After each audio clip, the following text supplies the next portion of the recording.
plan is working. We're doing this. We're winning.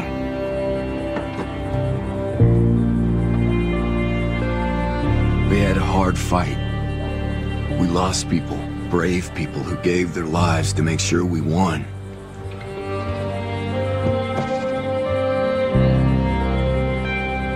By the time it was over, there weren't any saviors left standing.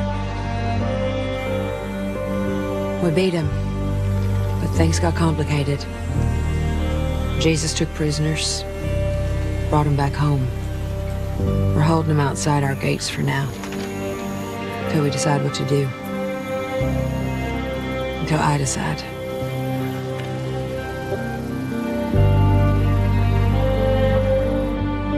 We took the outpost bit by bit. We thought we'd won. We were gathered up in the open when they ambushed us. It was over in seconds. Ezekiel, Jerry, and me were the only ones who made it back. All of it, it's scarier than I thought it'd be, but we're doing it. We have to. Sasha was first. And now, there's been more. The sacrifices are real. We need to make it right for them. The rest of the plan's still a go. We're moving on to the next step. I'm headed there now. The sanctuary's still surrounded. They're trapped, cut off from their supplies. Every hour that goes by, we're making them weaker. The lookouts are all around the compound. They open a door, we fire. But if they open a door, seems like they'd have bigger problems. We meet at Sanctuary in 2 days to end this. To win it all. It's not like we haven't fought before. We fought every step of the way to this place. To this moment. The path has led us here. To who we are. To each other. To now. And we're so close. This can be our last fight.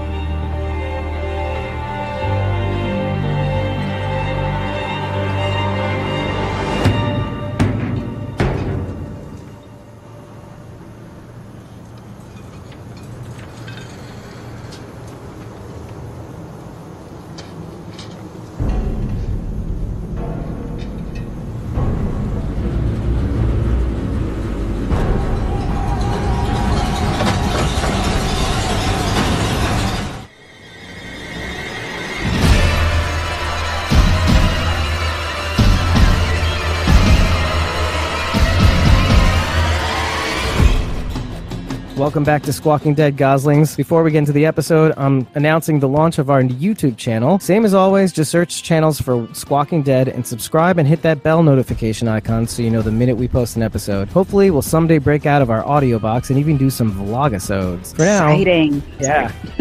No, yeah, you should be sorry. For now, the videos are essentially the same audio you can get on SoundCloud, but with some not so boring visuals and a pretty cool intro, in my own humble opinion. We've also launched our official site at squawkingdead.com. Yay! That is super exciting. It mostly showcases the episodes and the many ways you can subscribe to the show. Dealer's choice, Apple, Google, YouTube, whatever you want. So many ways. So many ways. Take your pick. Pretty much. After our last two Ezekiel and Negan-centric episodes, we're back to following our protagonists, eager to see the grand plan executed to completion, but unsatisfied with just sitting on their hands. Meanwhile, Carl is taking the time to actually do right by Laurie, staging the New World Order by inducting its first member, Sadiq, our Muslim Glenn, whom we briefly met in the season opener before Rick Dunn drove him away. Bam, bam, bam, pew, pew. Yeah. And though we anticipated that we might not see Ezekiel for a while, Carol, much like Carl, funny how they're one letter apart, channels her frustration over abandoning her quest to the sanctuary to rally Ezekiel, but Ezekiel just can't snap out of it. No. As the tensions at the hilltop continue to intensify, Daryl and Tara leave Alexandria to take out not Negan, but White. With that, I turn to my friend, my confidant, the most golden of girls, Carolina. Where do I start? Well, I'll just start off by saying the past two episodes were pretty strong. This one, I gotta say, I feel like this one was a step down. I was not a fan of this episode. Yeah. This episode, as far as I'm concerned, should have been called Bad Decisions. Like, Wow. I didn't... Like, I'm sorry. Like, I was really riding high on the Kingdom episode. Which one was that? Some Guy episode, right. 4, I think it was. Really like that one. The Negan-centric episode, Father Gabriel. I mean, you know how long I was waiting for that one. Oh, So yeah. I Let me was ask you a really quick question. Were you satisfied with last week? Because you were very worried about last week's episode. Initially, I had wanted more from last week's episode. Like, I was glad that we got the confession and we got some bit of information. But in retrospect, when I think about it, I think that there was actually, and I was going to bring this up, I think that there was more, his answers were a little bit loaded, and it actually gave me some further insight as to what we may find out in the future that I didn't catch on first viewing. So I was actually a real fan of the last episode, because when I thought about it, I was like, yeah, that potentially could be something, you know? I don't know if it'll be something, and just to get out of the way. But when he talks about like whoever was in charge before and how he came into play, and when he was talking to Simon about backsliding, it kind of made me think, well, was Simon the guy in charge last time or something or what have you? Just because in my mind, it would explain a little bit more about the Oceanside situation. Because when we met the Oceanside in the last season, they were talking about how the Saviors came, they lined up all the men and boys over 10 and executed all of them. That's not what Negan does. Negan doesn't do that. So it makes me think now that whoever was in charge before maybe had this sort of reckless behavior, and then Negan stepped in and was like, no, people are resources. And he has his mantra of maybe you kill one person to make a point, but you're not just killing people just for the sake of killing them. So in retrospect, I think that episode was a pretty loaded episode with information that could possibly shed some light on a lot. So it's a good thing you asked that question then, isn't it? Because that's pretty mind-blowing right off the bat. Yeah, and it didn't occur to me initially, and then after talking about it and thinking about it, I was like, well, that's true. Because I did think at the time, I was like, who was in charge before? I was like, well, that's not throwaway dialogue. That has to be something. And then when I thought about it, I was like, well, that's true. Because even before all this, when I was watching it last season, the whole story of Oceanside, to me, even from just knowing Negan from the comic, it just didn't make sense. I'm like, well, the character would never just do that, especially children, like over 10. Like, that makes no sense, because even the way he treated Judith and Carl, you know, like with a certain affection, I was like, that just doesn't make sense, you know? Yeah, so like he would kill Carl to get Rick on board, but he wouldn't kill Carl for just nothing. Arbitrarily. Yeah, just arbitrarily, no. So it didn't make sense. Like, that kind of behavior didn't correlate with the character. But then saying that, it makes me think, I was like, maybe that situation with Oceanside was with whoever was in charge of the group before he came into power and basically took over the Saviors. Right. So, and now this would be a good opportunity to also remind everybody that, and I should have announced this at the top of the show, that we have just posted our first blog post. Actually, Carol is in charge of the blog, and she posted a recap episode of The Big Scary You, which is episode 5 of season 8. Yeah. And so why is this a good opportunity? Well, Carol being in charge of the blog will also be posting her little comic spoilers. So something I will not read for you people who are TV exclusive and do not want to be spoiled with comic information. That may change anyway, but at the same time, there are some people that I know will want to delve into the comic lore to extrapolate possible timeline, potential. Roots. Yeah. But getting back to this episode, I will say that my biggest issue with this episode is that I feel like we were returning to the same old bad decisions. Why in the world are we going to these garbage people? I mean, you know how I feel about these garbage people. Oh, yeah. Like, I mean, they just can't be trusted. That's one. Secondly, have we not learned from the whole Rosita and Sasha situation? Why are we going off on these suicide missions? Right, between Daryl and Tara and Michonne and Rosita, I'm like, what do you guys do? And even Aaron and Enid, I was like, what in the world? I'm like, because this makes sense. Okay, we're all gonna scatter. Meanwhile, Rick's like, tied up in a freaking trailer, thinking that like the cavalry's coming and they're off on their own like side missions. It's just Well, it's. I think it's mostly this idea that you have some people that should not even be going out, that are injured even, that really have no business going out and committing suicide, basically. Right. So, oh boy. boy. Yeah, I mean, I agree with you. I agree with you wholeheartedly there. Yeah, that was my frustration. It was just like, are we doing this again? Did we not learn from the Sasha situation, Rosita? I wanted to shake Rosita. I mean, although it was more Michonne who wanted to go out there, Rosita just basically decided to tag along. But really, I'm not in the mood to get shot again. Yeah, seriously. Oh my God. Oh, man. Yeah, so, I don't know if I had the same reaction as you, but like as you're framing it this way, it's like, okay, why are all these people making huge mistakes? Yeah. But I think, you know what, let's take this a little further, as I usually do. If you've noticed, though, a lot of the younger people, let's take Henry with Carol, and let's take Carl with Sadiq. Yes. Many of them, there is a distinct effort here to, and even with Carol a little bit, but even though she's a little older, she's young at heart. And it seems to me like the younger people are forging their own path with respect to, like, instead of wasting my time falling into the same old traps and being bloodthirsty, you know what, let me use my time constructively and build a better world. You know, Jesus is obviously the prime example of this, but he's a little tied up right now, almost, you know, literally almost. But you have Carl with Sadiq, and you have Henry, and it's all these like little examples of like, no, I'm not gonna lay down, you know, I'm gonna fight. Instead of sitting on my hands trying to make myself crazy, I'm gonna just befriend this guy and see if he's worthy of coming to our community. So things like that. Right. The episode does make a little effort to show the distinction between, and actually does it in quite the gradient too, all the way up to the Dara and Terrell, which I'm calling Terrell right now. The tag team Terrell, the terrible Terrell. Oh God, Terrell. That's good though. Yeah, I couldn't help it. Like, it's just like I kept saying Dara and Tara. See, I can't even do it right. Tara and Daryl, and so it just came out Terrell one day. I'm like, all right, we're doing this.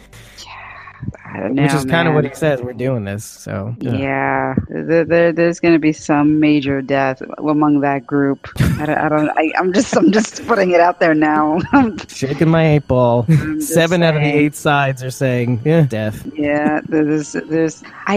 In my mind, Morgan's gone either by mid-season finale or end of the season. Tara, I just don't know how much more you can go with Tara in terms of an arc. You know what I mean? Right. In terms of a character arc, I just don't know where you necessarily take her. So it makes me concerned that, especially because she's on this sort of like rage-filled mission. Just senseless almost. There's no purpose to it. And I still don't understand the motive because, okay, Dwight is your informant. And even I think Tara said, it's like we wouldn't have gotten as far as we've had if it weren't for him. Yeah. So then why are you guys going on this mission to kill Dwight? I didn't get it. Yeah, especially if it ain't over yet. You know, it's not over until the fat lady sings. Get it? But why risk the possibility of him running? Like, I don't know if he would run to the arms of the saviors, but why risk losing this asset over this? Yeah. It's not over. You know, it's not over till it's over. So it just made no sense. It didn't make any sense. I was like, I don't understand the motive for this whatsoever. I mean, it makes sense. I mean, look, Daryl had some reminders of his captivity, and I'm sure he's he'd only just been released. He'd only just briefed the group, and you know, after being there for so long, you know, for I think like weeks on end, I think, or a week at least on it, you know, straight in solitary, no clothes, no light, barely any food, you know, not complying, still trying to stay strong. And Tara, she's had to live with the consequences of the same, just like Maggie, she's had to live with losing her loved one, you know, just senselessly and out of the blue, just with complete cruelty, you know, the most unsung death ever, and so suddenly. So, which is, like you said the other week, was the way Abraham was supposed to go out. Yeah. So, yeah, it's I can see it, but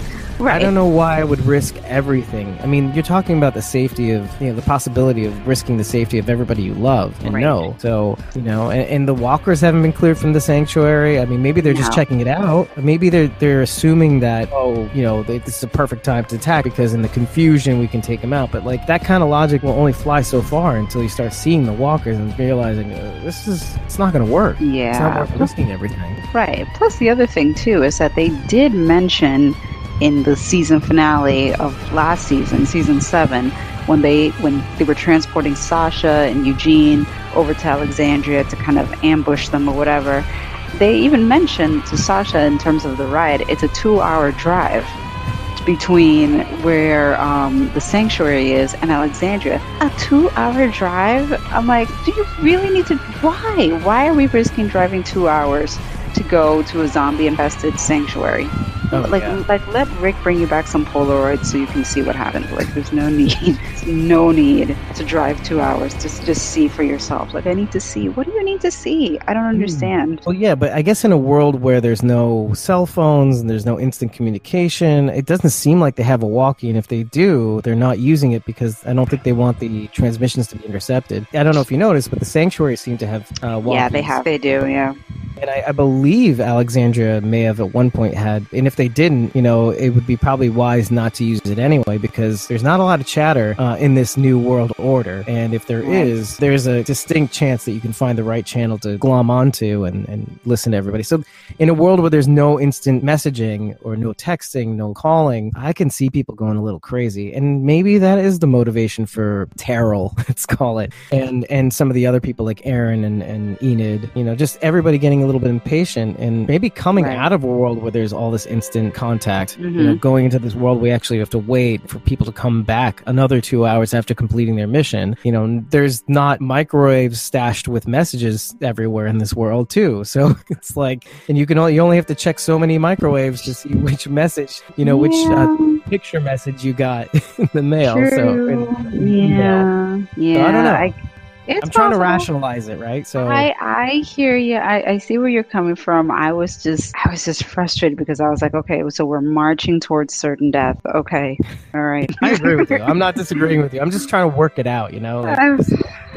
What's the motivation here? What's this character doing? Why? As soon as I saw that, I was just sort of trying to calculate in my head. I'm like, okay, which one of these guys is going out in the next couple of episodes? Like, who's getting killed off in the next couple of episodes? It hasn't happened really yet. So no, so it makes sort me of like a lot of the kingdom, but still. Yeah, they're like B level. It's like I'm thinking someone A level might be going. I mean, I put Tara under A level, and I think that Tara is definitely.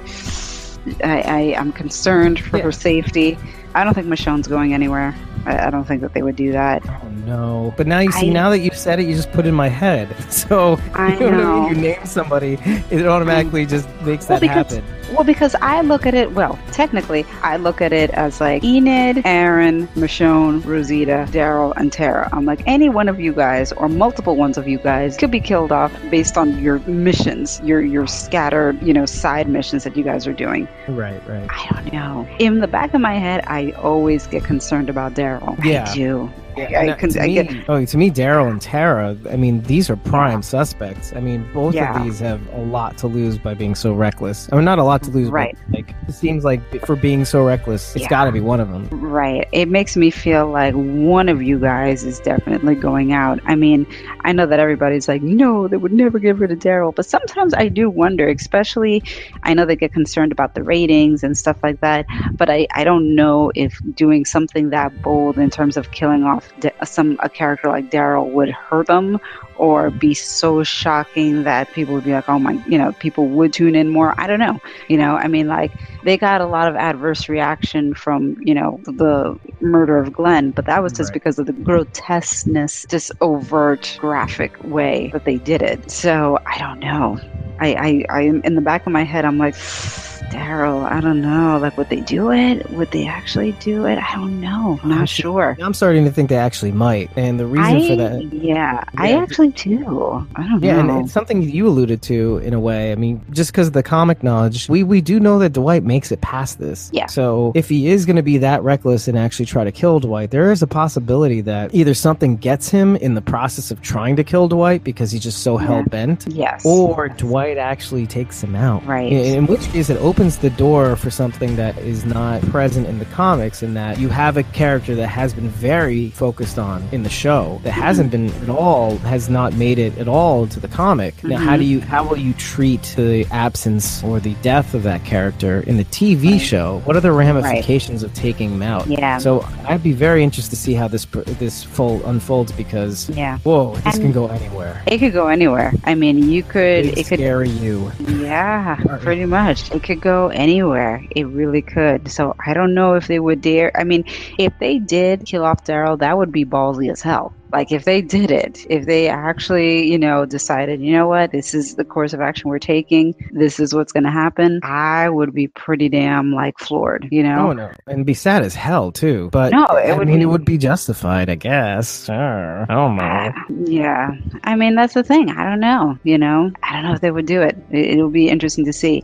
I mean, Morgan, for sure. I don't think Morgan's getting past this season. I definitely don't. Speaking of Morgan, he crossover. will no longer be on The Walking Dead, I think, by the end of this season. And that's because, he will be crossing over to Fear the Walking Dead. Now, whether he makes it on Fear the Walking Dead, whatever the circumstances of his disappearance from The Walking Dead, that's open to interpretation. But, as far as we know, he's going to be in, I guess, at least the first episode of Fear the Walking Dead. So, time to catch up, Carol. I know. I'm like... Time to follow our boy. I know. It's like, I gotta follow Morgan. I will say, though, I would have been more excited if it was Abraham coming back. Oh.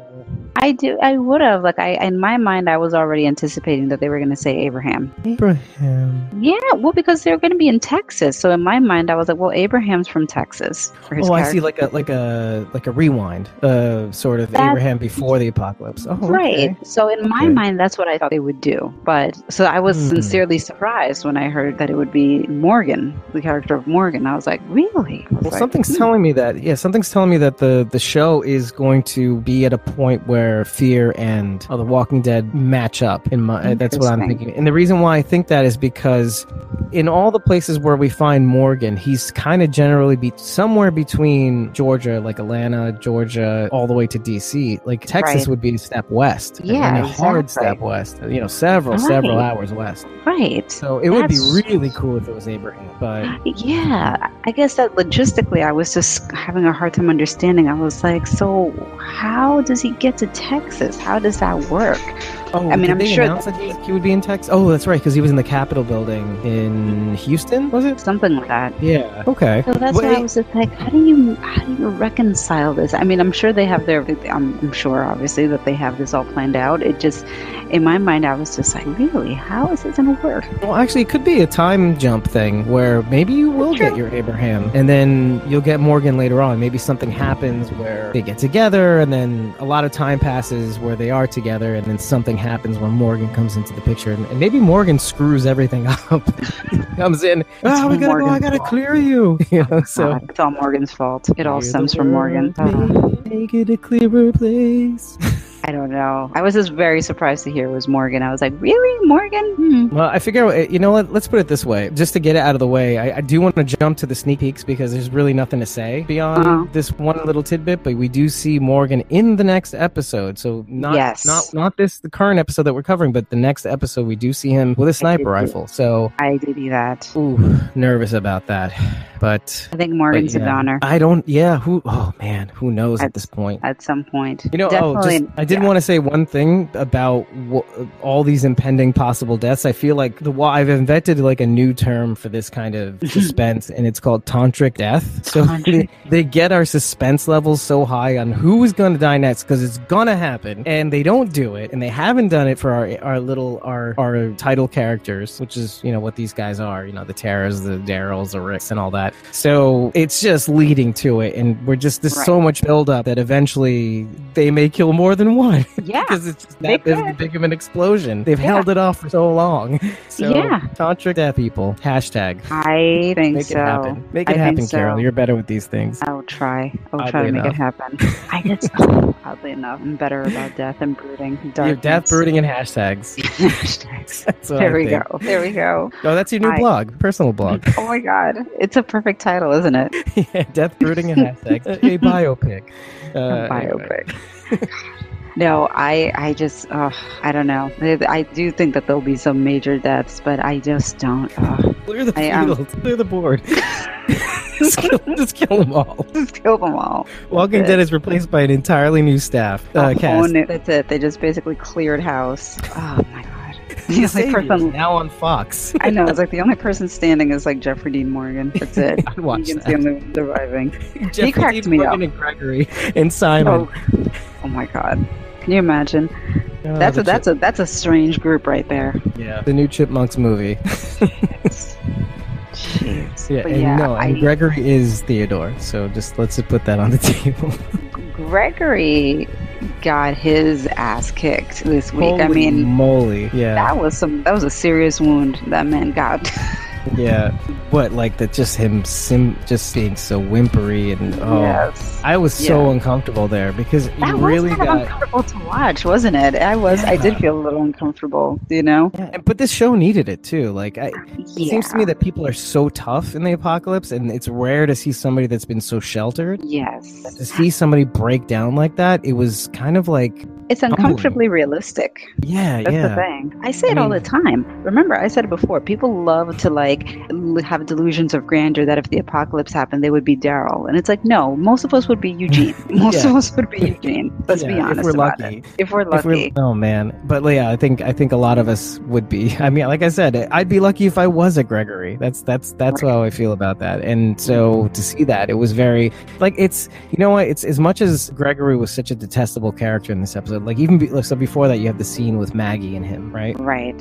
And he's trying to really get Maggie to do all the things that he couldn't do. He's looking at this as some sort of weird opportunity for puppet master. Yeah, exactly. I'm gonna be Negan. So he's trying to manipulate her and she, oh man, God bless her. She's so smart. Yeah. I guess all that experience with Deanna is really helping her out. Has really helped her out, and with Rick and everything. She can read people. She knows that he can't be trusted. She knows. Oh yeah. She knows the sheep from the wolves from the sheep is what she says. Yes. Yep. No, she gets it. She's like, nope, you're going into the corral too. Oh man. Oh, and that was great. That was kind of like and I didn't even write this down, but it made me think of this now. But if you do watch Game of Thrones, it was that total fake out moment where Sansa Stark is trying to. It frames the shot where she's trying to try Arya for treason. In this last season, and at the end of the day, it was a fake out, and she turns to Littlefinger. Because Littlefinger had been feeding her all this information about Arya. She's planning to betray you, and Arya was genuinely scary. Right. But in that they're in the hall. Arya is in the center of the room, standing alone. Sansa's yelling the charges, or not yelling, or she's announcing the charges to Arya to her face, and at the last second turns to Littlefinger and she says, "How do you plea?" And it was just a moment that like, oh my God, is this actually happening? And that's how I felt when I saw Gregory get called out. I'm like, oh yes, yeah, it's finally happening. He took went a moment, and she hammered down. Oof. Yeah, hammered down. It's like all of you guys are getting into our personal little internment camps, basically. Oh man, internment camps. You wrote that down, didn't you? I mentally wrote it down in my head. I was like, these are basically savior internment camps. That's essentially what Quantimo. That is basically what this is. I was like, okay, just saying. Man, yeah. But that was the thing. They didn't know whether they were going to be like led to freaking gallows to be slaughtered, like they weren't sure. So I mean, in reality, this is about as favorable of a outcome as they can expect to get, Yeah, exactly. And that's true. But in exchange for that, you get this crazy tension between Maggie and Jesus, and I guess rightly so in a way. I mean, he did put her in a very uncomfortable position. But if you really think about it, it goes back to what we said about cell phones and letters and like instant messaging. It's not there, so you kind of have to think on your feet. And he really took a big chance. Like he didn't send a scout ahead because you can't afford to separate from that group in case somebody tries to escape or I mean, it was a really testy situation in that kind of position. Like, I mean, he kind of gave her no other option because what was she going to do? Execute people that have already surrendered and have no weapons on them? Like, that's just that's a line that you don't necessarily want to cross, because that's just like Jesus had said to Morgan, it's like, we kill, but we don't execute. It's like you kill somebody and as an act of self-defense that you have to, but not just, okay, you're defenseless and you have no weapons, but, we're going to line you up and kill you all. Like, that's just really, And it seemed to be all options on the table. And that's really, and whether she meant it or not, because there's a possibility that she just made it seem like all options are on the table and she's faking out, and she really didn't know what to do. She can't show her hand. Yeah, she can't show her hand, but at the same time, I think that also it needs to be like clear that, if anybody steps out of line, if it goes the wrong way, it's like they're not going to hesitate having to kill because they're not going to have any other option. but they're trying to be merciful right now because they don't have a reason not to. These people surrendered. They have no weapons on them. What are you going to do? And barely merciful too. Like, think about the food, the throwing of turnips in everybody's laps. Jesus is trying to hand out food, and she's calling him out. Now, the one thing that makes me think that she is putting on an act is the one scene where Aaron and Enid are with Maggie. And Jesus steps in after Aaron is spilling his heart out about Eric, and it's he comes in and he says, "Oh, it looks like Gregory's trying to suck up to the saviors now." So he's reporting back to Maggie, and he's being obvious about it. And there is still that tension, but it seems to me like, okay, we're on the same page, that sort of thing. Like, oh, they're buying it, they're staying in line. Right. Maybe there's obviously there is a genuine concern, and there was initially, but I think there may be some simpatico going on, like, oh, good cop, bad cop. Yeah, Jesus cop, Maggie cop. So it could be just to kind of keep them on their toes. Yeah. And it's working too. Like, as you can see, the savior that was kind of, trying to talk and, he's kind of concerned. Was his name Philip? I keep forgetting his name. I think I heard Dylan. Yeah, one of the two. But he seems to speak up. He's kind of like, he's reading the room and he's seeing that everybody's kind of trepidatious. Some of them are scared. Some of them are not being scared. Jared. And he's kind of like, well, look, I haven't been the best of guys, but at the same time, I'm just trying to get by, and maybe he's done some things, but he's trying to, I guess, something tells me he's kind of like a Northeasterner, by the way, because his acting, he just kind of talks that way, just plain spoken in that way. Yeah. Calling it like it is, like some people we know. So, I'm just saying, like, he's just basically saying, like, look, I, fell in with this group, protection, but I mean, it's with a lot of them. It's a lot of like, hey, I'm just, doing a job, and that's about it, But I'm no angel. No. And I mean, and I don't think anybody who's made it this far in the apocalypse is an angel, No. Which takes me, even Jesus, which takes me to the Carl situation with Sadiq.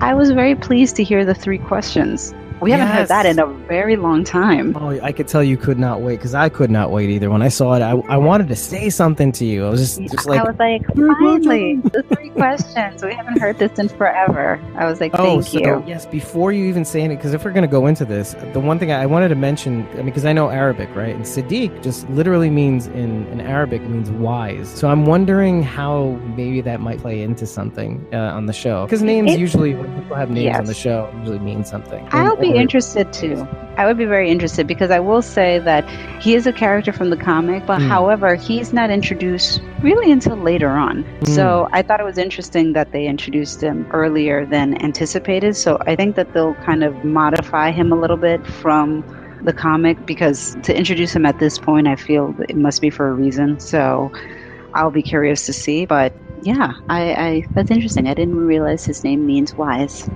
Yep. So now I'm wondering, if that makes any sense.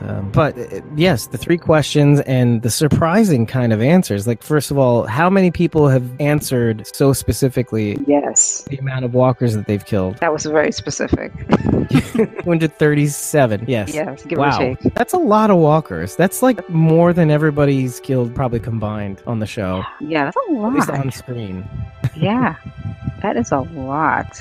Yeah, and I love the reason too. And I know we're spelling things out for people listening. So, but at the same time, why not? But just the freeing of souls is just this really weird idea. It's really cool. I thought it was really cool. I thought that was very interesting. Like freeing their souls, which, I think that's part of it too. Like, even going back to the last episode where Negan was talking about, how he feels guilty that he could not put down his wife and almost kind of release her from this kind of life of, living like a walking corpse, Morgan felt the same thing about his wife. He didn't manage to do it either. Yeah. Couldn't do it either, So it's interesting. It's very interesting that he brings up this idea of like releasing their souls. Right. How hard it was to put down Bob too, if you remember. Oof. Yeah.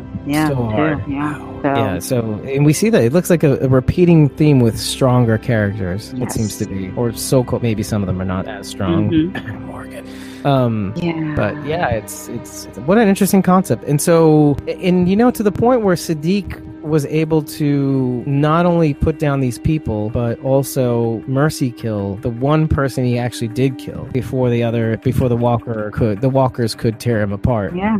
And that's something, first of all, very powerful. I mean, if you're actively going out after walkers, you obviously have to be somewhat proficient in them, and he has laid traps, so he is being smart. He's not going after them actively, no, but he's using a combination of intelligence and and obviously if he has to fight, he will. Yeah, cunning, a perfect word. So I'm enjoying the possibilities, but there's one thing that I think a lot of people will comment on, and that's the fact that who purposely puts themselves in danger, and Carl says this himself, like, why would you risk your energy and your food supply and just to do this thing? Mm-hmm. People will call it out and say it's stupid, and I think it's going to come up. The backlash of is going to catch up with him in some manner. It's got to. The show does this. But everybody on the show that night was just making bad decisions. Because Carl too. I'm like, what are you doing, Carl? Like, get the hell back to the house. Like, I don't understand. Like, what? Like, I didn't understand too. I was like, are we wandering around in the woods again? Like, really? and both of them almost getting killed. Moreover, Carl, because Carl was very outnumbered. I was really panicking. That was a moment that I was like, oh. That was really tense, because that looked like the perfect scene to actually take Carl out. Yeah. And like, I'm still nervous that we're going to see that he was bitten in the next episode. Yeah. So I'm like, I'm kind of like shaking right now. Yeah. Like, you can hear it in the mic. I'm shaking right now. I do. Yeah. they like to, but they do like to play around with that, especially with Carl. I mean, they like to do that every season, though. You're just like, all the many ways we dip Carl in danger. So. Meanwhile, Carl's probably going to be the last survivor on this show. Like, everybody else is going to get killed, and it's going to be like Carl is the last person standing. Back to the apocalypse. The show is all about Carl. I told you every week I'm going to try and figure out who's it about. Who is this show about? The Showcase Showdown. Like the showcase wheel.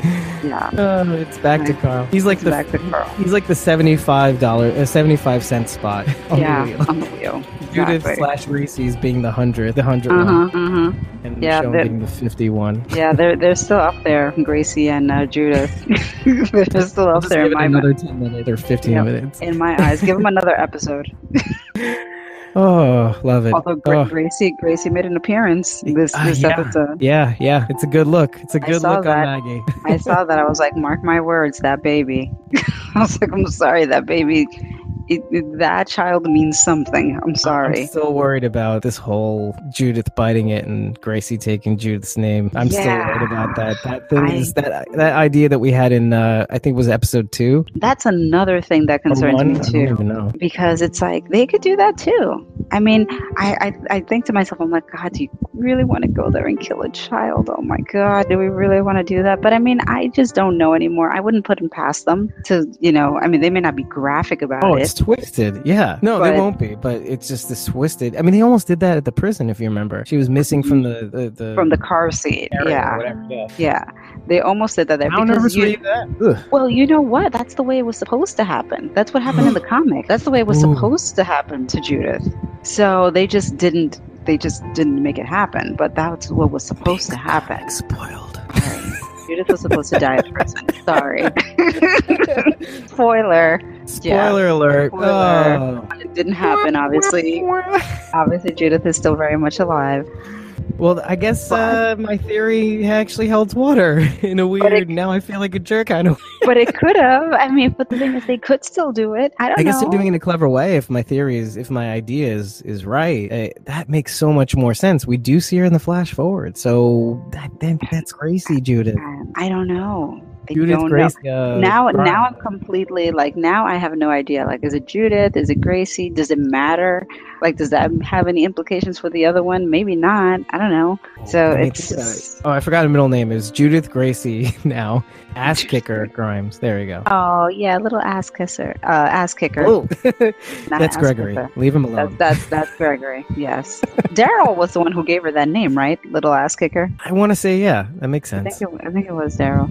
Oh man. Oh, yeah, we've gone too deep. We gotta pull back. We've gone deep. Okay, hold on. We gotta get back on track again. Well, I do want to mention the microwave on the highway. There's something interesting about having the microwave with the photos and the letters, it's like this little mailbox on the highway that nobody would know was a mailbox, and then having that microwave thrown at Sadiq, by the way. I want to make a connection somewhere there, but I don't know what that would be. I know. But it is clever, though. Yeah. I thought it was very clever, And some guy threw a microwave at me. I don't know who it was, but it was out of a car window. And it was like, it's full of photos. I just ate them. God. Yeah.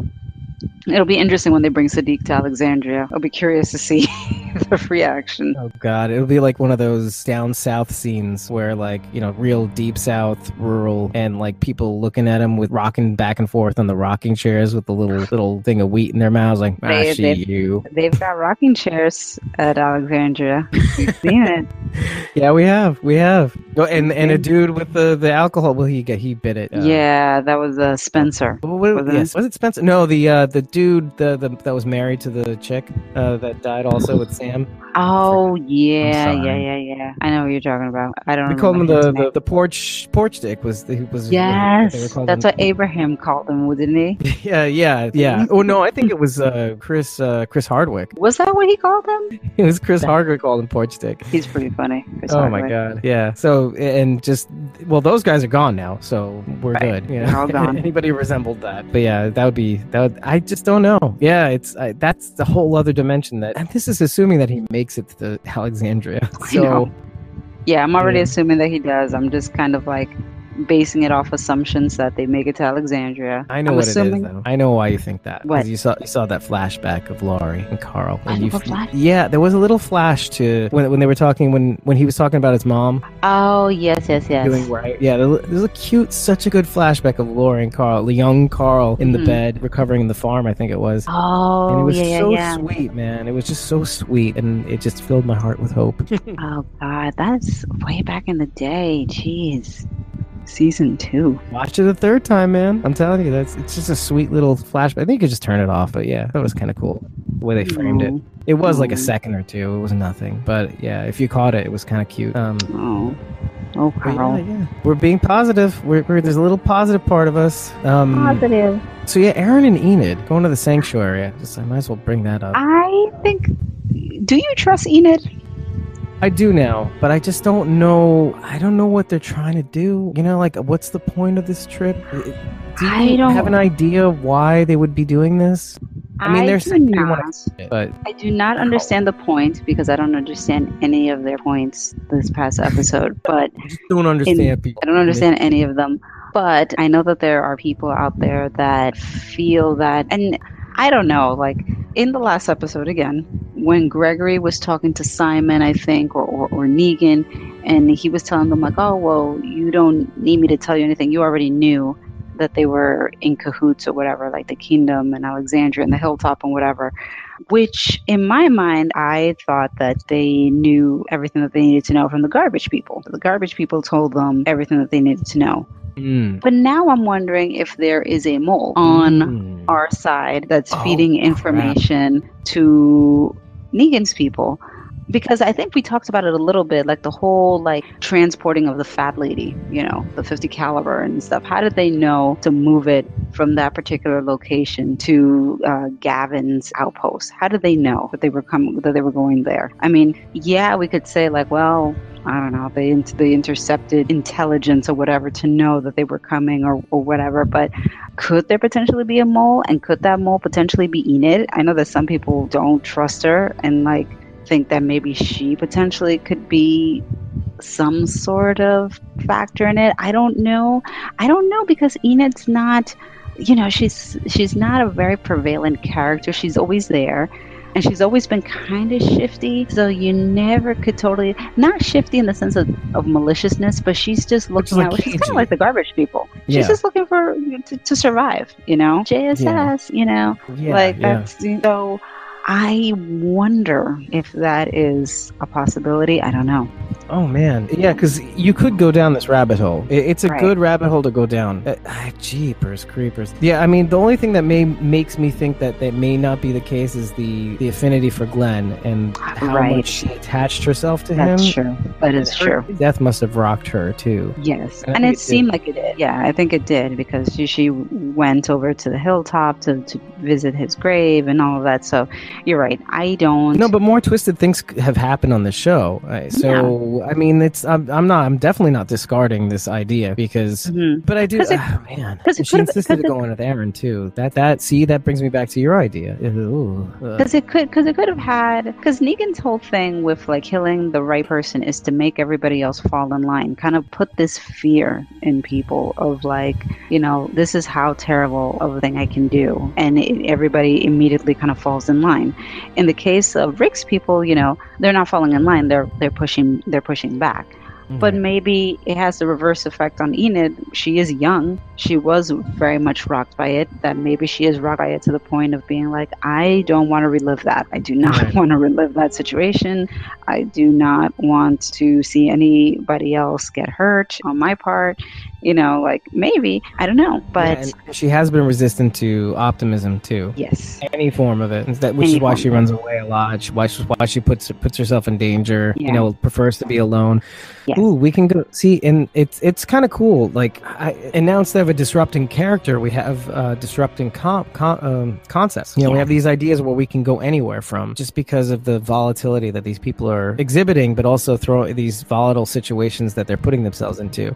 Yes. By the way, even Aaron, I appreciate the idea that Aaron, Eric, he feels kind of useless at the hilltop, and he just wants to be of assistance. Now, what's interesting about all these different paths, Aaron and Enid, you got Michonne and Rosita, right, and you got Terrell, and all these people that are converging, essentially. They don't know that they're doing this. It kind of goes back to the instant messaging thing. Like, they're all kind of thinking the same thing. They can't just be patient, which I can't blame them. I get it. And I just, only because of the instant messaging idea, like the idea that we can't get instant communications between each other. Right. So I can appreciate the idea that they just want to make sure that this is followed through right. At the very least, but some people want a little bit more. Yeah. And so they're tired of living in fear. So, they just want to see with their own eyes that this is going through. And if something is just not going right, they want to be on hand to be able to make sure it's continuing. So I kind of like the idea that everybody's some of these people are thinking the same things. So in one sense of the word, you could be totally frustrated, and I get you. And I'm with you, actually. But let's appreciate the fact that it's nice to see that these people are thinking somewhere along the same lines. They just want to feel safe, finally. They want to have that future, and they just can't feel safe with these cult of Negan people, these saviors. Yeah. So, and I think that kind of brings us to the whole Michonne Rosita thing, them going to the that place. Now, we'd started talking about it, these scavenger people. I mean, you mentioned it when you were talking about Enid being the possible mole. Yes. But I don't know if you heard the conversation between Theo and, what was the girl's name? The two saviors that were in that little warehouse. I didn't catch her name. Yeah, they mentioned her name in Talking Dead. Oh, okay. And I just forgot it. I forgot what, Tia and Theo or something. Mm-hmm. Mm-hmm. And they were talking about the sanctuary breach and the armory breach, and how they were calling about Dick Rick, or what was his name? They called him, what did they call him again? Rick, the Dickless Rick or something. It's really crazy.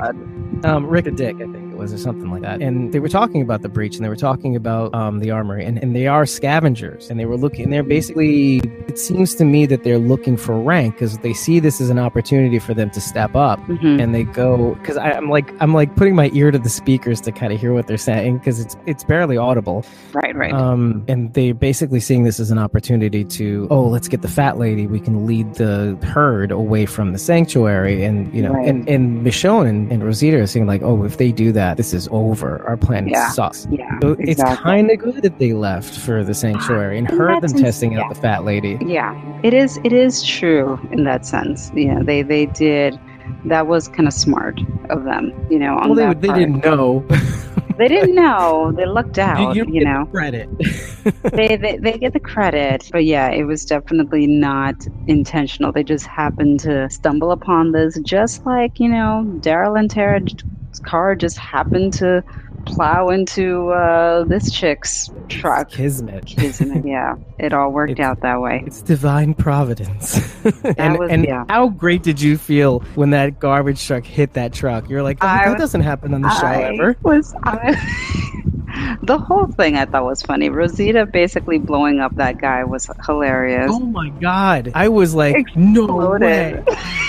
Think of how many times these saviors have always how many times have they done that? They've always underestimated their opponents. They did it at the chem plant with Carol. Yeah. They always assuming the other side is not as vicious as they are, or they're they have no mind of their own. They just adopting this attitude that they don't have sense doing. They really don't. You have a rocket launcher pointed at you, son. Not to make this political, but I'm sure that there are millions of women across the country that lived vicariously through Rosita in the wake of the sexual harassment allegations.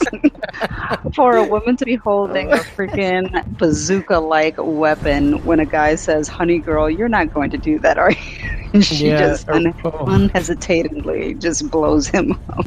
Oh man, I'm dying right now. Oh, man. I was like, that is very accurate to the times.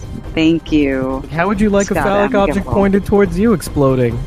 Yes, I was, yes, I wasn't even thinking about that, but thank you, Walking Dead. Thank you, Walking Dead writers, for incorporating that in there. I feel like going to you, Carol. So, Carol, we good? we good? Yeah. Are we even now? A guy vaporized practically. Vaporized. I was surprised there were more chunks, but no, completely incinerated. Like nothing.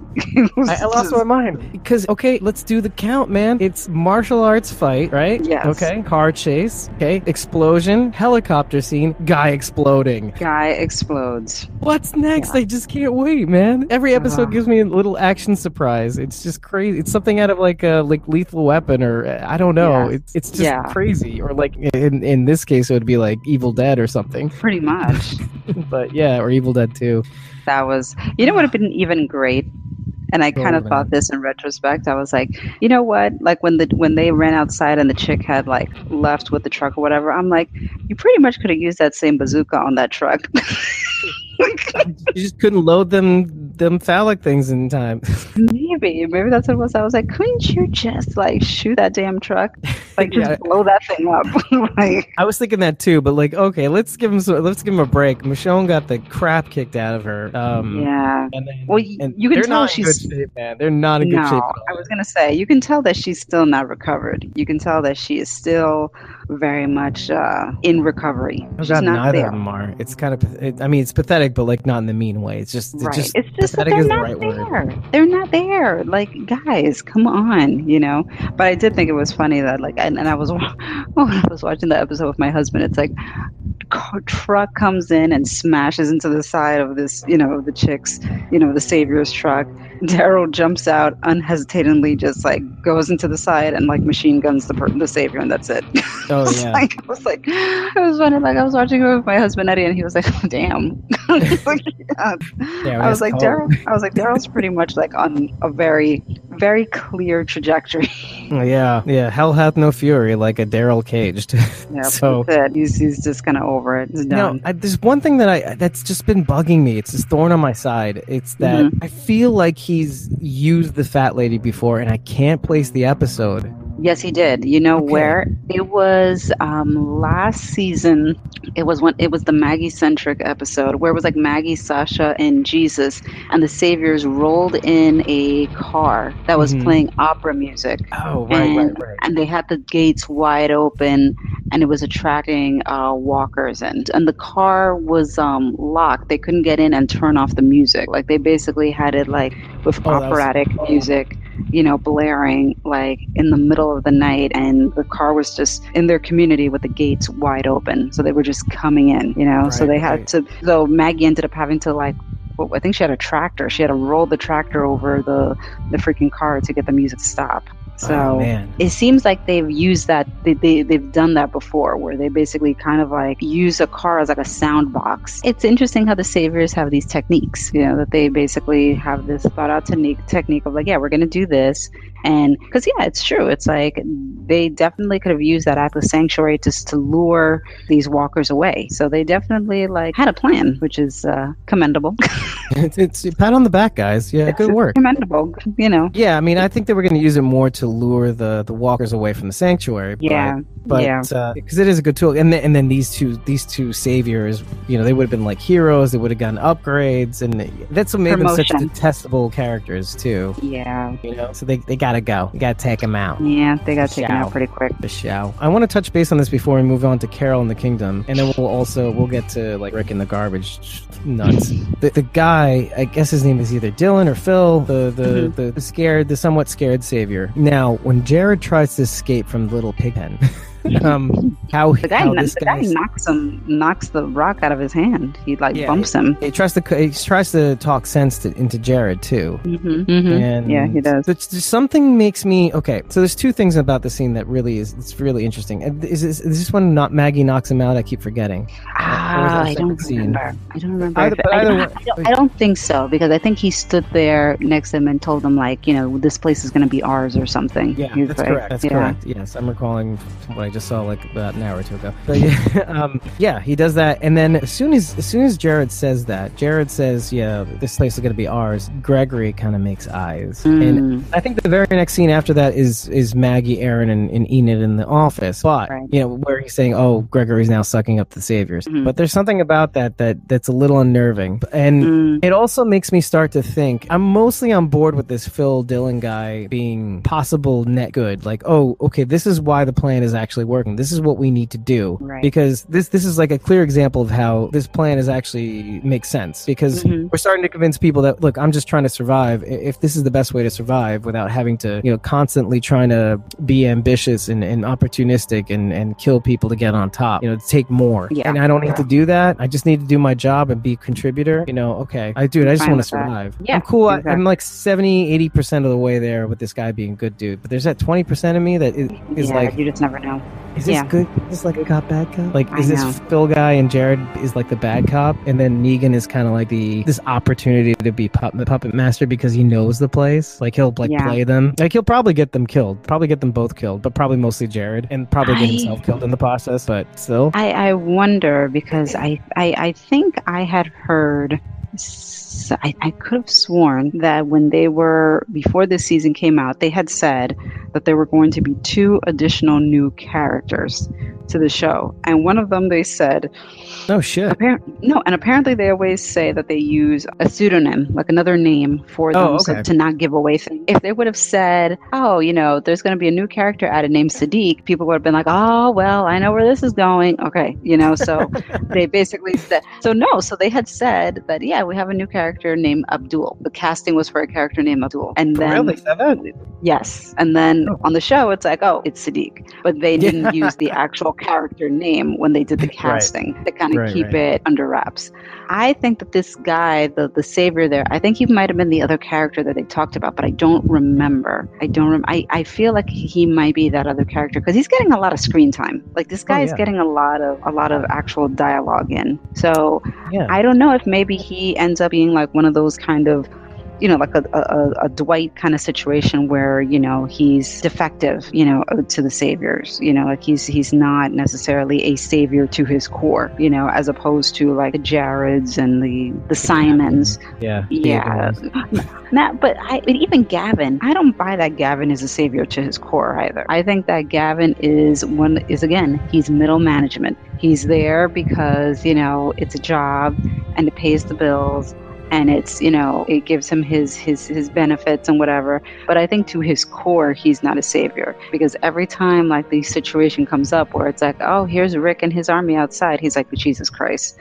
When they walk out into the hallway and all the workers are there, again, he's like, Jesus Christ. I'm like, Gavin is just not into this. He's like, oh, God. I think that part of me is kind of like, he's done. I don't think he's going to be one of those characters. He's just as much as he's middle management, he still does the job. And I don't think I don't think Morgan's going to let him get away with that. And I think part of me thinks, for all the bull, because I don't want to say the S word because of explicit lyrics, but for all the stuff, this could be a way in for Ezekiel, for all that stuff that he had to put up with all the drops. Yes. You know, I think this would motivate. I think Gavin will probably take a turn for, this is just me. I mean, you can stick with what you think. I could go either way on that. Like, I could think that Gavin could be one of those characters that, like, we just put up with. I don't think he's going to be a top character. I think he may not even show up again, or he may be referenced. Right. But the alternative is he buys in fully to me, and then, you know, Morgan and or Ezekiel will find a way this could be a good part for Ezekiel to kind of rise up and say, this is some BS right there, you know, and I gotta rally, and this is gonna be my rallying cry off with this guy, you know, because they may end up having Gavin do his job and try to pick off the rest of the kingdom and maybe get Ezekiel's head, you know,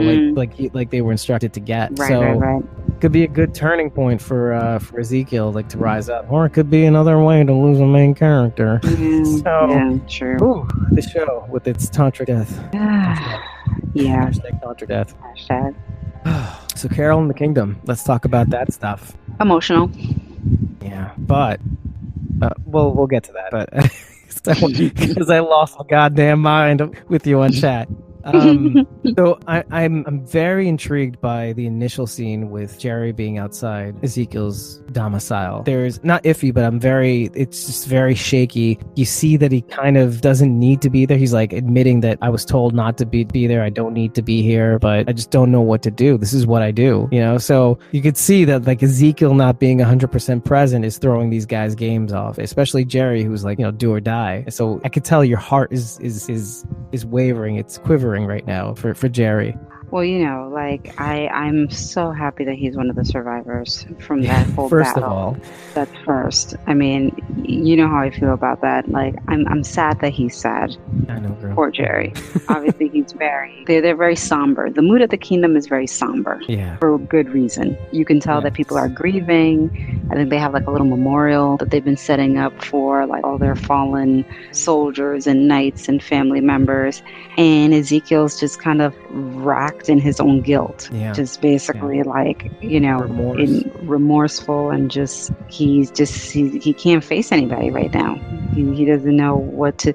I mean, in reality, I don't know what you can do. I mean, like, your entire army was decimated, so I don't know necessarily what you do. And to compare it with Gregory, just for a minute, because what a difference between the two people. If Gregory was put in the same position, he would just keep going, but it's the good people. It's people that really invest themselves in the well-being of, really. Contrast the scene in Gregory's office with Maggie, and with what Carol is dealing with Ezekiel in his quarters alone, holding the chain of Shiva at the same time. That was rough, and you see the huge difference. Gregory is saying my motives were pure. He was saying, connect the dots. You know, I really care about my people, and we know that's nonsense. But at the same time, when something like that happens to Ezekiel, he can't function. Meanwhile, Gregory is. And I'm not saying that. The one thing I don't want to say is that I think Gregory has no choice. And the reason why I say he has no choice is that he has to be this way. Or he's nibbling, crying, not wanting to be like a baby, like not wanting to be thrown in with these other killers. And so, I don't necessarily, I mean, I do feel for Gregory in a way, but at the same, because just to see that, but only because I feel that he's forced himself to put on this character in order to survive. There's part of me that thinks it's so easy for him to abscond with just the norms, just to be anything he needs to be to survive. Meanwhile, Ezekiel he puts this thing on, and he's never really taken it off, this king thing. Even right now, he hasn't taken it off. He still feels responsible, you know? And absolutely. I thought that was a good contrast, just looking at him and then remembering that scene. So I thought it was good to bring up, because it's there. It's in the same episode, too. So it's just a good thing to kind of pick up on. But and it's powerful. And you get to the scene where Carol is just desperately trying to convince him, and it's hard. It's to hard. do the hardest work that he can do. I mean, when you're faced with that situation, we've all been faced with some sort of hardship, where we've had to really just, in spite of everything screaming at us, to just wallow in our own whatever it is, to be in that, to live in this sort of misery or whatever it is. Yeah. To be told to do something that's just so difficult, even if it means that we don't do it right. It's just Herculean, and to the point where he might even have to fake it, like completely fake it.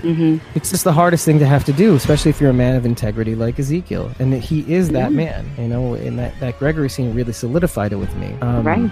But there was that one thing that happened, and it was like she tries to shift perspective, like make him see that he is that guy already, and that was, why did you keep seeing me? I'm capable. You know who I am. And he says, you just made me feel real. Yes. Not a fiction, real. Yep. And as soon as I saw that, I started seeing tears in Carol's eyes. I blasted you with shit. Oh yeah. No, I was just agree. like, oh man, 100%. like 1,000. What is it called? When they ship somebody, like shippers, right? Is that what they call them? Yes, 1,000 people just wrote fan fiction, just then and there in their heads, ready to be cartoon, drawed, animated, blogged, vlogged. It'll happen at that moment. It's happening. Yeah, it's happening as we speak, even after 5 or 6 days or whatever it is. I don't know what day it is. Yeah. So no, those two are getting together. Oh It's man, happening. I just got shivers, man. I just can't. It's happening. And You can't tell me how it's happening. yeah, and Carol says, you are real to me, Okay. to the kingdom. Yes. She goes on, of course. Of course. Can't leave it just there. Yeah, those people need. It's The Walking Dead. We're tough, right? Move on. Yeah. It's like those people need their king to lead them. You owe them that. Henry needs you. And he says he can't. It's so heartbreaking. And I do want to see more of that, but I don't know if we're gonna. we may, but I don't know. Oh, but I'm pleased to be disappointed though. Like about. Meaning, I'm pleased to be wrong, not disappointed about not seeing Ezekiel for a while. It was kind of like, okay, we're not done with him. Okay, we're gonna make him do the hard work. We're gonna make him face this thing. Okay, yeah, okay, I respect you for that. Yeah, good on them. Good on The Walking Dead. It is, because that is, and it's a criticism that I think that they've faced in the past, that they kind of go through these traumatic events and just kind of move on. And it's like, no, like he went through a very traumatic event. He saw his entire delegation basically be absolutely murdered in front of him in the worst possible way, and all reanimate themselves as zombies, as walkers. It's and he lost like his beloved tiger, and that he couldn't do anything to save her, that time. So yeah, he has every right to be shell shocked and not be ready to like, all right, well, let's just get back to it. It's like, no, that's completely unrealistic. Yeah, it's like a knight without his armor. You're like, yes, how do I know what to be without it? Like, how do I function? So exactly. Side note is that, and this is the stupidest of side notes, but the one thing that during the commercials, I was watching the commercial for No Man's Land, the Walking Dead game. Yes. I noticed that you can play as Jerry, and I started thinking to myself, maybe I will play this game, because he's just so badass. I just want to hear things that he says in between kills. Hilarious. So I just thought that was kind of cool. Like, he's great in the show, and then, oh my god, you can actually play him in the game. Oh, more Jerry. More Jerry. Sorry. And a battle axe. He has a battle axe. Pretty damn cool. Pretty damn cool. Yeah. Naked arts and crafts. Like, they're just so bizarre, so glad man. You brought that up. Yeah, no, that's the first thing that needs to be brought up. Naked hipsters. They're so weird. It's a cult. It's like downright cultish. That's basically what it is. Yeah. Like they are a cult. Everybody else is dressed except her and her little slave, I guess. They were the only. It was weird, man. It was weird. Yeah. I was like, I don't quite understand. This is what you got. This is what you do on your free time. You make arts and crafts out of garbage, wire, and metal in the nude. I don't understand. You know what though? I am starting to realize. It's funny how you can start to pick apart what these people are about the more you get to see them, and I'm begrudgingly going, okay, something about this is kind of interesting, and it's not just the fact that Jadis is nude, and it's that their nature. So you get the idea when you first meet them, and I mentioned this last week, which is the stealth, and they know how to handle themselves, and they have a very fortress-like place, and obviously they're weird. They don't know how to speak English, but the reason for that is at their core, all of these people are essential. I'm trying to find the right word. There's a theory where you take what's necessary and you discard the rest. And there's a theory, there's a philosophy behind that. And you know what? You're right. There is one, and I don't remember the name behind it. Struggling, and I know the meaning of it. I just don't remember what it was called. And these people embody that to its core, down to the nudity, right? Like, if you really want to be in touch with your art, you try to take out any distraction, right? So part of the distraction is clothes. Okay, let's not worry about clothes. Let's just wear a smock, apparently, a nice smock to cover the boob section,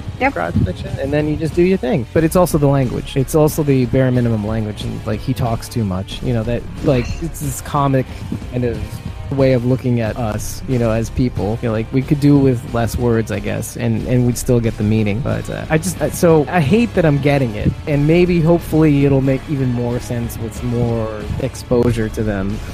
Yes, I used the right word. I think it was a Bruce Lee quote: "Absorb what is useful, discard what is useless." Yeah. That's showing up. You know, it could be some Taoist thing or something. It must come from somewhere else. I don't know why. I forget what it's called. Like the law of essentialism. I was looking up like Moore's law. I mean, that the night when I watched it, I was trying to figure out the right law, and I just couldn't remember it. Yeah, it comes from somewhere. It's Bruce Lee's law. We're gonna call that now. But yeah, and Bruce Lee must have gotten from somewhere. I think he got it from something called Jeet Kune Do. Let's see, the Tao of Jeet Kune Do. I think it comes from something more. Buddhist monks, I think, right? Jeet Kune Do. Like, it's a fighting style, right? Yes, it's a martial arts philosophy. Interesting. Okay. Yeah, God love Google. God bless Google. Good. I was trying to find Fast. it. I found it in like 2 seconds. Interesting. Yeah. So it's the first thing that I said was when Rick was trying to convince them of trying to join them, showing them the Polaroids and stuff. Just effing Tammy out. My God. She's like, shock you. Done, man. She's like, shock you. It's very straightforward about it. Yeah. She's like, shock you. Basically saying shot you, like as in what, you know, why what do you want now? Why are you still here? Yeah. It does get the point across. Mm-hmm. Yeah. You grazed me. I know. I thought that was really funny. That was funny. Yeah. I'm like, no, dude, she shot you. You have to admit, it was the tension was there, but it was also kind of broken up by the fact that these people are kind of outer-worldly. It's very odd. So odd. Yeah, she says no. Let's just get to the point. I love it. He really does make a concerted speech too, you know, and he talks too much, I guess. Yeah. And I really thought that they were escorting him out until we get to the end. She's wearing his boots. I really thought that they escorted him out. I was like, oh man, really? God damn it, Rick. Got yourself locked up. Again! And this is like another one of those bad decisions you're referring to, or? Bad decision. Bad decision. Yeah, and and did you notice that scene as they were ending that scene where she says no, how they kind of scattered like roaches, or like they do, kind of like fast walkers or something? Yes, which they've done before, but I like the bird's eye view of it. They're so weird. Before we get, I mean, obviously, okay, Rick is being escorted to a trailer. You know what it is? It's kind of like the Terminus trailer that they were in. It is. But the idea, it brings up visuals that were similar to Daryl in the Sanctuary, and then it suddenly hit me something big. And I'm hoping that this is the case, because this kind of turns the world on its head. Like, it may even differ from, I mean, obviously the trash hipsters, they're not even in the comic, right? So no. It may turn the world on its head to think about the fact that the saviors are not the biggest problem in this world. It could be that the trash hipsters, that the saviors were the last line of defense from the trash hipsters, and that maybe the deal that was struck between those two of like armistice was kind of like you stay on your side of the fence, I'll stay on mine. We'll strike some deals like in this agreement, like access to the helicopter. We'll give you some of our scavenging. So yeah, there's this idea that's starting to really form in the back of my mind, like, oh my God, what if this has nothing to do with the saviors? What if Rick's plan to get the trash hipsters to actually join them was a faulty idea from the very beginning? You know, from the very moment that they found them. What if the trash people were just playing them, toying with them, trying to torture them into thinking that, oh, the saviors are the bad guys. I mean, meanwhile, they're really the worst. They are the worst. Yeah. And this idea is growing exponentially in my brain, and it makes me really, really frightened for Rick. Because if that's the case, this show can go in this season is going to feel long. Because if Rick is not going to be leaving there for a little while. I don't think it's going to interfere with the overall plan with the Saviors, but now that the Saviors are out of the way, if I'm right, this could be even worse. And it could be an alliance between the Saviors to conquer them, but we may not see that ever, or we'll see that way down the line. Maybe that's the Owl and the Owl Festival. Maybe they change that. No, okay. I don't know, but it really bugs me that I'm thinking about this, because the more I think about it, the more it would be something out of nowhere. I don't think I've tried to read predictions, and obviously people have read the comics, so they're not thinking this. Mm-hmm. So I don't know. And what do you think about this idea? I don't know. I mean, the thing is that because they're not a group from the comics, they can pretty much pivot the garbage people any way that they want. I don't know. I don't know what role they're going to play exactly. I always thought that they were kind of there to play spoiler, right. But I don't know. I mean, I think that they are the ones with the helicopter. I think that would be super useful, obviously. Right. So I don't know if they're just another obstacle to be reckoned with in order to get to the bigger boss, but I don't know yet. I just don't know how much longer do you keep these garbage people on, or how much of a role are they going to be in, or is this a community that is going to last, and that you have to kind of find a way to either defeat them in a way that they are submissive to the group, or what? I don't know, so it'll be interesting to see. I haven't figured them out. I have not figured out the garbage people. And that's the worst part. That's what makes me think about this. So I guess we'll see, but I'm holding on to this theory, and if I'm the only one who calls it, I'll get a little pep in my step. Meanwhile, I'm wearing my pooping pants. So, oh man, now I'm nervous. But still, if you don't have any more notes, we can move on to sneak peeks. Where's the theme music for sneak peeks? Do we have theme music for sneak peeks? No, we don't. We should. Oh well, we should develop it. I'll work on it, Carol. So yeah, sneak peeks. First one looks like Eugene is confronting Dwight, and Dwight says the sanctuary will fall, and all you have to do is just nothing, right? That's what he says. It's all you have to do is just nothing. Just let it happen. Right. Don't solve Negan's problem, but don't also leave with Dr. Carson. Yes. So what do you think about that? I think Eugene is going to take some sort of action. What I'm more curious about to see is if Father Gabriel is sincerely sick, and is this his dying wish, since he wanted to die with a purpose, and his purpose is to get a doctor to Maggie? Or some people think, could he be faking it to get to the doctor, for the doctor to see him, and then he gets to and they go from there? Maybe that's a possibility too. I don't know. So I'll be curious to see what that is. Yeah, you're not even calling what Eugene might even do. You're just kind of like, let me leave that alone. Because Eugene's got enough to deal with. Eugene has enough to deal with. I'm more curious to see, is Father Gabriel seriously sick? Or is he kind of giving off that so that he can get to the doctor? Wow, I really did plant a seed last week, didn't I? With that. Yeah. Oh, yes. It is something to think about, yeah. But so the next scene is we have Rick being let out naked-ish on his knees at the dump, and the sound of walkers in the background. Oh, God. So, and what I wrote here was because of my theory. I was like, is this another test? Or is this just the trash people toying with him, knowing full well that they are the masters of the apocalypse, and they're the worst threat? This is another weird test. Weird test. In my mind, I envision this being another one of those, prove how strong you are, gladiator. This is basically another gladiator type test yet again.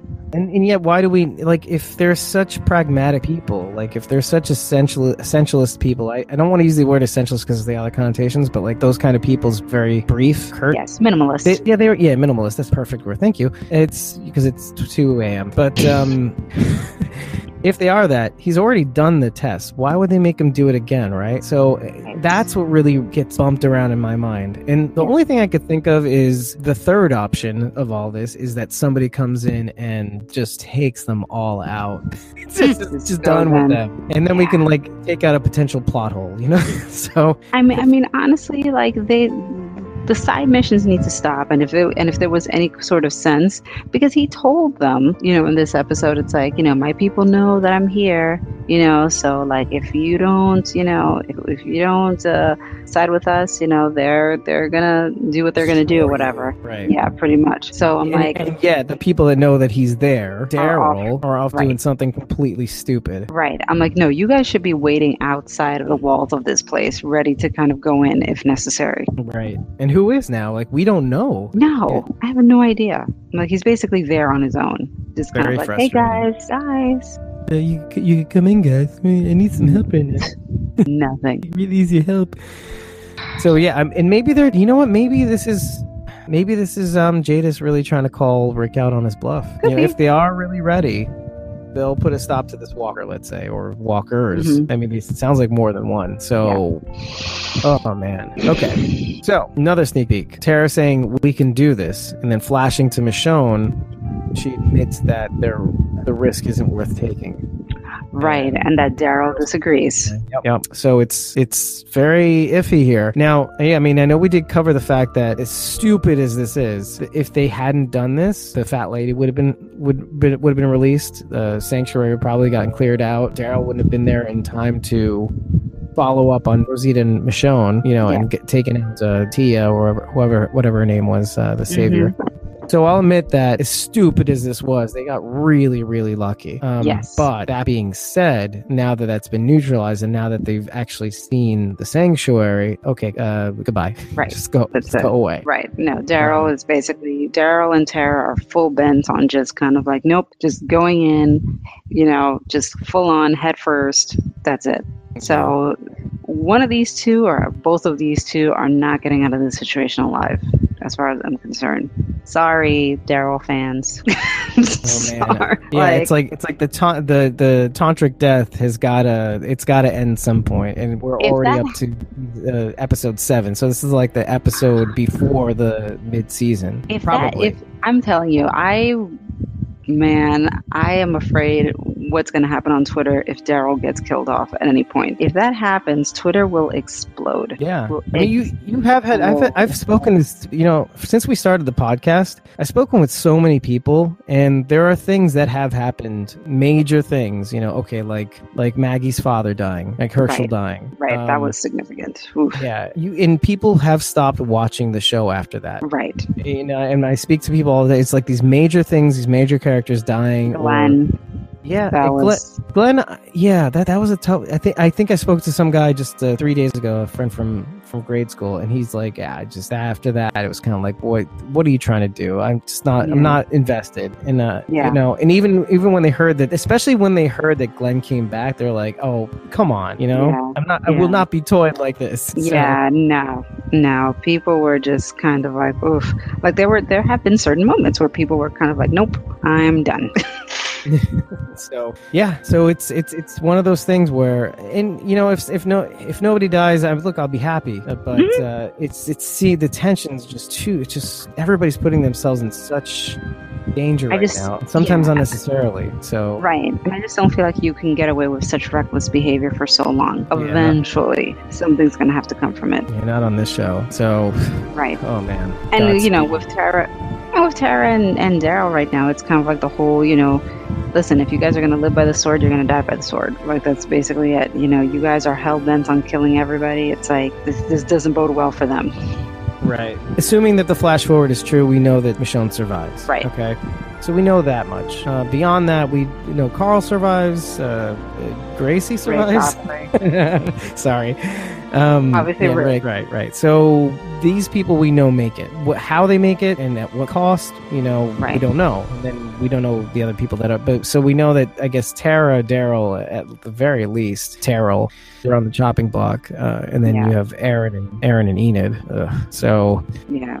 But look, let's take a step back for a second. Realize that this is shaping up to be a pretty crazy season right now. Yes. They've really kind of gotten a lot of their mojo back in my book. Yes. You know, in terms of disruptions, in terms of character development, you've got these characters who, you know, you've got like a Negan, seemingly two-dimensional character who does crazy things to our main characters. And then you get this sort of depth to him that makes you realize, oh, wow, okay, any one of us could have been that guy to get people to fall in line, you know, to realize, and it's something I realized realized while listening to our show again, last week's show, how people are a resource. The one thing that Negan really tries to drive home, and people just aren't getting because they're too used to other people trying to kill them, is that how many actual people are left in this world? Right. They're a precious resource, not just a resource. So there's almost like I care about humanity. There's too little of us to be wasting us. When things eventually get better, when these walkers eventually run out of flesh, let's just say right now, we are going to need enough people to put the pieces back together. And I'm going to want to be there to, whether or not he wants to be the president or, whatever it is to be the one to put the pieces back together, I want to be able to have enough resources to be able to get the train in motion again to get things back to normal, So that's pretty big. It just takes it to another level. This idea of resources, because they're precious resources. So absolutely, he's an eco warrior, a people eco warrior. He's ecological. He understands that. He's a hippie deep down. Deep down inside, he's a hippie. Very in his cockles, I guess. Let's just say so. Lucille, give me strength. Lucille, give me strength. Pretty much. I guess. And with that, let's call it an evening. You have many means to reach us. It's squawkingdeadpodcast@gmail.com. You've got www.squawkingdead.com to see all our portals, our social media portals, episodes. You've got YouTube. You've got Google Play Music. You've got Apple Podcasts. You've got Twitter. You've got Facebook pages. You can't swing a cat without hitting us. Yeah, and yet I'm not seeing any cats. So with that, have a great evening, everybody. It was a really, really lovely meeting of the minds. Tantra Death, hashtag. And everybody have a great evening, and we'll see you next week, guys. See you next time. Bye.